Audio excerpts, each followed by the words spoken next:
থকা শালগছে আকৌ এবাৰ কথা ক'লে।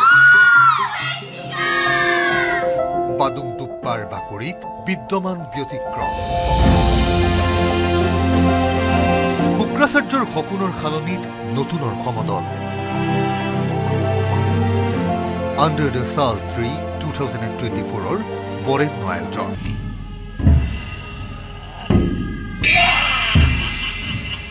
দৃশ্য এয়া গোৱালপাৰাৰ ৰামপুৰ গাঁৱৰ।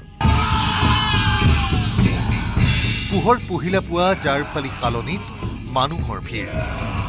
শালৰ মূঢ়াত বহি আনন্দেৰে কলাত্মক উপস্থাপন উপভোগ দৰ্শকৰ। বিগত 14 বছৰে একেই আয়োজন একেই আবেদন বাদুং দুপ্পাৰ।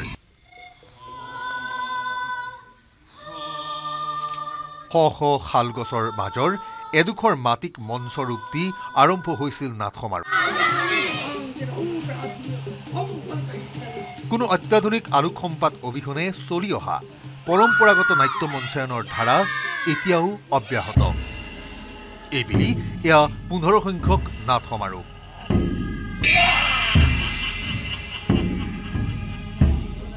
বনাঞ্চলৰ মাজত মঞ্চ তৈয়াৰেৰে সম্পূৰ্ণ প্ৰাকৃতিক পৰিৱেশৰ মাজত বিশেষ আয়োজন।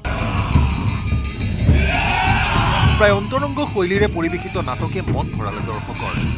নাট্যগুৰু শুক্ৰাচাৰ্যৰ আভাৰ যেন সপোনৰ সালনিয়ে আকৌ এবাৰ প্ৰাণ পালে।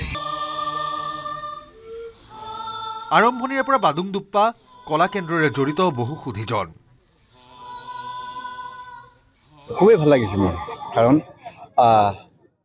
ইয়াত যে বিভিন্ন ঠাইৰ পৰা যে মানুহ গোট খাইছেহি, গোটেই অসমৰ বুদ্ধিজীৱী শিল্পী সাহিত্যিক এই যে শুক্ৰাচাৰ্যৰ ৰাভাৰ যিটো মানে কি বুলি কয়, সি অবৰ্তমান হ'লেও তেওঁ যিটো কৰি আছে এতিয়াও আমাৰ বাদুং দুপ্পাৰ যিটো পৰিয়ালবৰ্গ তেওঁলোকে ধৰি ৰাখিছে বা ভৱিষ্যতে আৰু আগুৱাই নিব, এইটো মই বিৰাট আশা কৰোঁ। শুক্ৰাচাৰ্য ৰাভাই প্ৰাণ প্ৰতিষ্ঠা কৰা বাদুং দুপ্পা কলা কেন্দ্ৰ একেই আছে, একেই সেই কৃত্ৰিমতাবিহীন আয়োজন। পূৰ্বৰ দৰে এইবেলিও আছে আমন্ত্ৰিত নাট্য দল। বাদুং দুপ্পাৰ লগতে ওদালগুৰি, পশ্চিমবংগ আৰু চেন্নাইৰ নাট্য দলে কৰিছে অংশগ্ৰহণ। এই ধাৰা অবিৰত ৰখাৰ আশা প্ৰতিজন শুভাকাংক্ষীৰে। নিৰলস আয়োজনে অভিভূত কৰিলে প্ৰতিজনকে।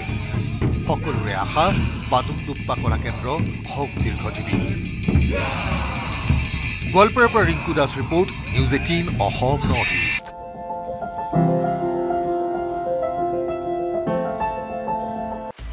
আপুনি বিচৰা বাতৰি পাব কেৱল নিউজ 18 এপত।